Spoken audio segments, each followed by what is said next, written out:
Hi, welcome to Gathering Momentum for Your Life. I'm Christine Casten, and I appreciate that you're joining me. We have a new broadcast every Tuesday at 11 o'clock Eastern Time, and that allows you to continue that journey with me.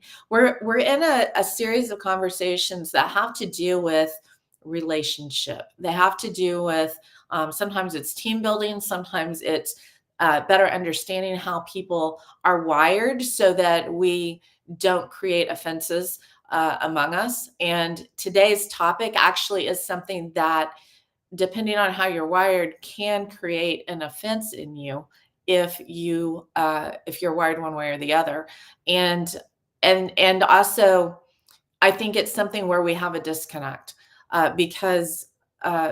Because what we're looking at is the difference between an interactive exchange versus a relational dynamic.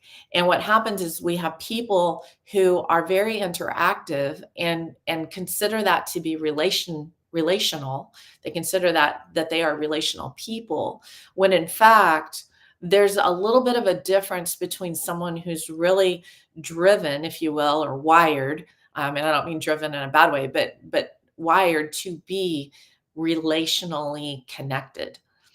And especially in today's day and time, when we have a whole group of people out there who feel disconnected and who feel like they are really struggling to feel belonging. They feel like they have to fit in or kind of change themselves to be accepted, as opposed to just being who they are. And sometimes what happens is some of those people are really wired to be relational, and they're making demands on other people, if you will, in their conversations with them, that they want them to go into a relational type of dynamic. And the person they're talking to is an interactively wired person. So what happens is you've got this disconnect, right?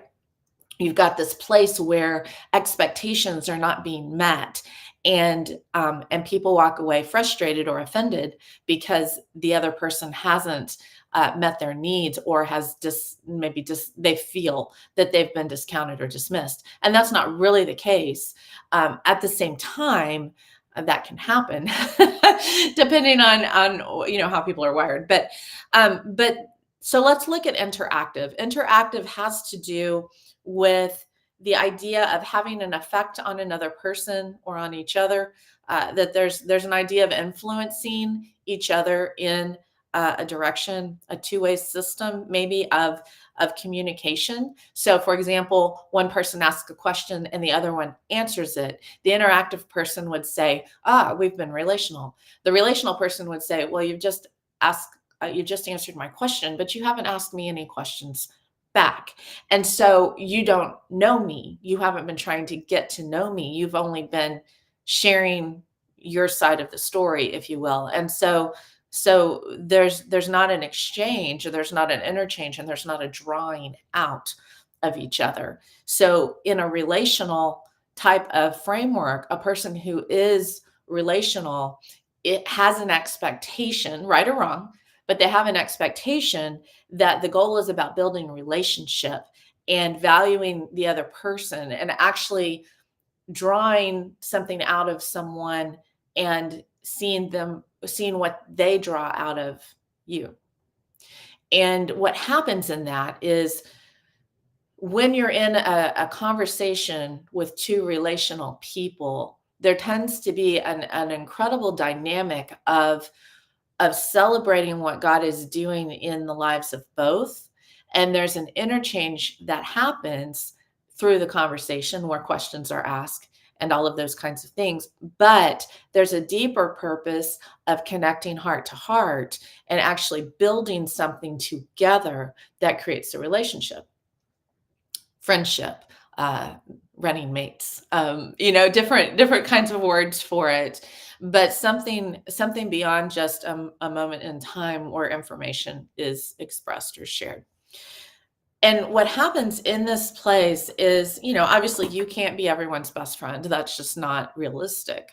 But when people meet and one person's interactive and the other person's relational, there tends to be a breach that happens. The interactive person walks away feeling like, wow, that was an amazing conversation. That was so great. And, I'm so excited about what happened here. The relational person walks away and goes, wow, I feel empty because that was a one-sided conversation. And we didn't have any type of exchange. We didn't have a heart to heart. We didn't have a drawing of each other up or out. They don't know me because we did only talked about them, And so you walk away with this challenge in your spirit of, okay, that person doesn't have an understanding of a relational dynamic, at least not with me, in this case, or in a desire to exchange and actually both carry the relationship. So the next step in that relationship building process is that there is a dynamic of two connecting, and that's the relational component. Is It's no one person is meant to carry the relationship. Both people actually carry the relationship together, and that relational piece creates, again, more opportunities for exchanges and more opportunities to draw the best out of each other in that process. With interactive, it tends to be a little bit more one-sided, where one person is reaching out and carrying the relationship. And in that, that can create some very unhealthy dynamics, some dysfunction. It can also create some enabling because of people wanting so badly for this relationship to work, and they're carrying it forward without there really being a true relationship that's being developed. So as you kind of think about yourself and you think, am I more interactively wired or am I more relationally wired? Again, God created us to be different ways, right? We all have different wirings, so there's no harm, no foul. The relational people can't always expect for there to be an exchange with everyone they meet. At the same time, the interactive people can recognize that there may be a draw or a demand being placed on them in trying to create a more dynamic interchange rather than a one-sided exchange, or sorry, one-sided conversation. And in that place, I think if we can have an awareness of each other, we can recognize, hey, this person is interactive, love what they bring to the table, want to celebrate what God does, but this is not going to be a relationship building person. This is not going to be a relationship that gets built because they're not wired to do that. They don't think that way, or they don't recognize that there's a value in that. At the same time, there are opportunities for us to to step into something when we talk about relationship building, when we talk about where we are in this move of God, when we talk about the value placed on connection and community, and um, and the language of authenticity and connection. Part of what we have an opportunity to do is actually learn to be more relational in how we interact.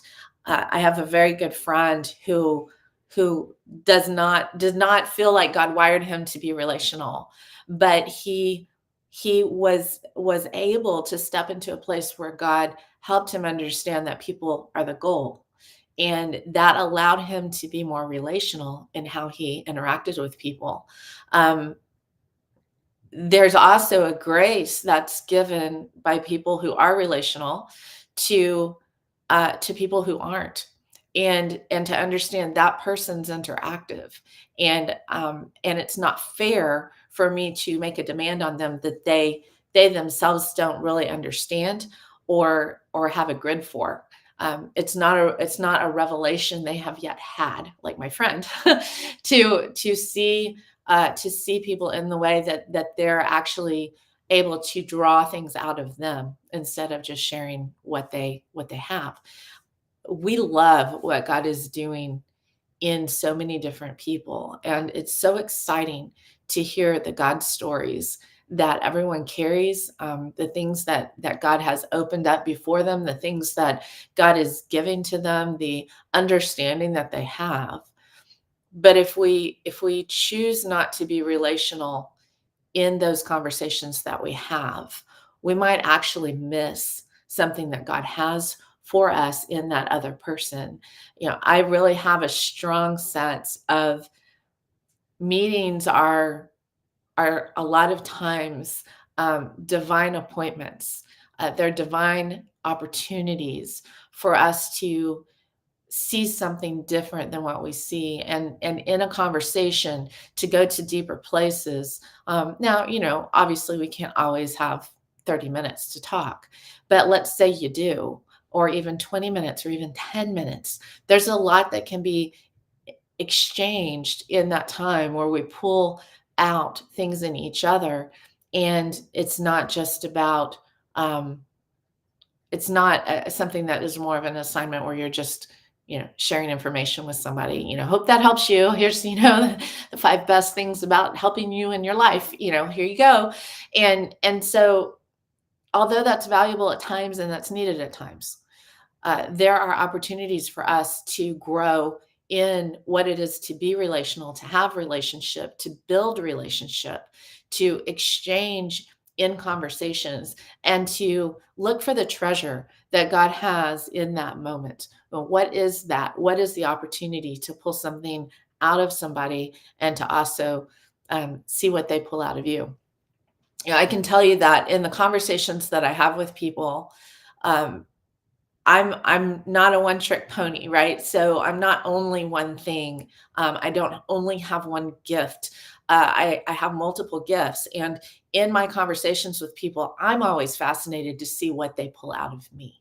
What is it that in the things that they're talking about, in the things that the questions they're exploring with God, what is it that they're going to ask in that moment that's actually going to draw something out of me that I may not have realized was even there, right? It's a deposit that I had not put words to yet.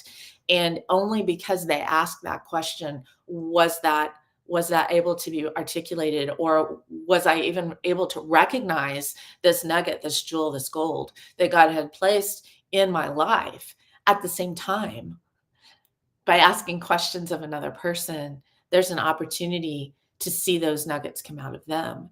And I'm always fascinated to say, okay, God, what do you want to pull out of them? What can I ask? What's the powerful question in this moment that could pull something out of that person, out of that individual, that not only will I be better for it, but they also will recognize the amazing revelation that you've given them. Now, every conversation can't be like that.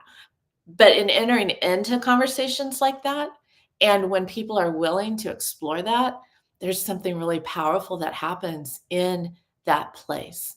That relational dynamic that may not, it may be for a one moment in time, but because we've chosen to be relational and to actually try to pull that out of each other, treasure is released, revelation is released, something solidified in the spirit, and a declaration is made that before was an intangible thing and now becomes solid. And so we have these opportunities to step into a place of growth in what it is to be relational in our interaction with others, what it is to explore the opportunities that God wants to bring through others that we connect to. And in that place, um, there are growth opportunities within us. If we are scared, fearful to really reveal heart and to be vulnerable, because we've been hurt, because people haven't stewarded our hearts well, because we just don't have the courage placed in us in the way that we're able to step into that. There's an opportunity to go before the Lord and ask Him to give you more confidence, to heal those wounds, to learn what it is to three-way listen. which is listening to him, listening to the other person, and then, know what's going on in you. And in that place, we teach this in the Warrior Commission, but in that place of three-way listening, we actually see a synergy and a dynamic that develops something really precious and really valuable and needed in this day and time. So, like I said, there is a place for the interactive people of this world that love them. But for the relational people that are longing for more, or the interactive people who feel like they don't have relationships that are very strong and they want those, these might be some keys, some tools that you can think about, or maybe even some mindsets of approach as you talk to people and as you interact with them. Okay, we went pretty deep today. I hope that this helps you. I love for you to ask questions. Love for you to explore this a bit more. Obviously, you can post on whichever social media you see this on, and I would love to have a dynamic exchange with you in this venue. I'll talk to you guys soon. Y'all have a really, really fantastic day.